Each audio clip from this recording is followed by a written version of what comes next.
যারা এই নৃত্যশিল্পীকে এক পলক দেখেই চিনে গেছেন তাদের বলছি, হ্যাঁ, আপনারা কোনো সাধারণ মানুষ নন, আপনারা বিরাট মাপের লেজেন্ড।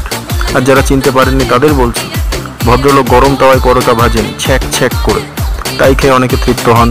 পরিচিতি আছে বটে, ফোনপে পরোটা, অরুণদার পরোটা। কাজের কথায় আসি, ছ্যাক ছ্যাক করে পরোটা ভাজার পাশাপাশি তিনি এখন আবার অঙ্গ দুলিয়ে দুলিয়ে নৃত্যকলা প্রদর্শন করছেন, যা দেখে সাধারণের মনে তৈরি হয়েছে বিরাট মাপের সংশয়।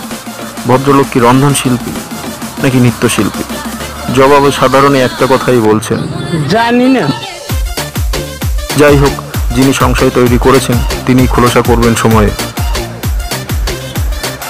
আমরা কি পরোটা খাবো নাকি ডান্স ইন্ডিয়া ডান্সতে এনাকে চ্যাম্পিয়ন হিসেবে পাবো?